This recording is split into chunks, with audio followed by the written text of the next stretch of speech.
ഛത്തീസ്ഗഡിൽ നടന്ന വാക്കോ ഇന്ത്യ ദേശീയ കിക്ക് ബോക്സിംഗ് ചാമ്പ്യൻഷിപ്പിൽ സ്വർണ്ണ മെഡൽ നേടി അനന്തു പ്രദീപ്. ലോ കിക്ക് വിഭാഗത്തിലായിരുന്നു ഈ 23-കാരന്റെ സ്വർണ്ണ നേട്ടം. അന്തർദേശീയ തലത്തിൽ സ്വർണം നേടുകയാണ് ഈ യുവതാരത്തിന്റെ അടുത്ത ലക്ഷ്യം.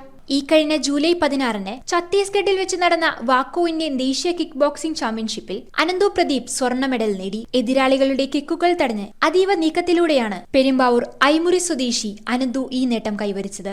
ലോ കിക്ക് വിഭാഗത്തിലാണ് ഈ 23-കാരൻ കേരളത്തിനായി സ്വർണം നേടിയത്. മണിപ്പൂരിന്റെ ശക്തമായ മുന്നേറ്റത്തെ തടഞ്ഞ് കേരളത്തിന് അഭിമാനകരമായ നേട്ടം സമ്മാനിക്കാൻ അനന്തുവിന് കഴിഞ്ഞു. ടൂർണമെന്റിൽ 8 സ്വർണവും 9 വെള്ളിയും 21 വെങ്കലവും നേടി കേരളം 7ാം സ്ഥാനത്തെത്തി. പെരുമ്പാവൂരിലെ കരാട്ട പരിശീലകനായ ഇന്ദ്രജിത്തിന്റെ കീഴിൽ കഴിഞ്ഞ 2 വർഷമായി അനന്തു കഠിനമായ പരിശീലനത്തിലാണ്. ജില്ലാ, സംസ്ഥാന തലങ്ങളിലെ മികച്ച പ്രകടനമാണ് ദേശീയ തലത്തിലേക്ക് അദ്ദേഹത്തെ നയിച്ചത്. അന്താരാഷ്ട്ര തലത്തിൽ സ്വർണം നേടുക എന്നതാണ് ഈ യുവതാരത്തിന്റെ അടുത്ത ലക്ഷ്യം. 70ഓളം കേരളത്തിൽ നിന്ന് ഒരു മത്സരാർത്ഥികൾ ഉണ്ടായി.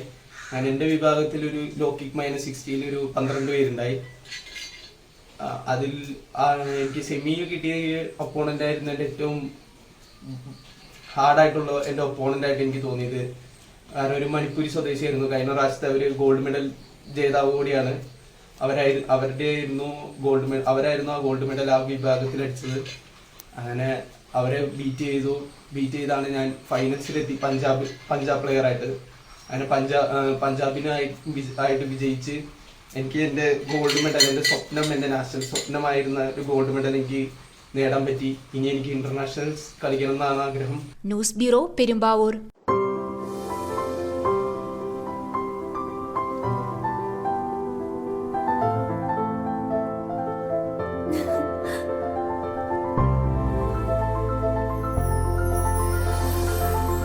കളങ്കമില്ലാത്ത സൗഹൃദം പോലെ കലർപ്പില്ലാത്ത വിശ്വാസം. കല്ലൻസ് ജ്വല്ലറി.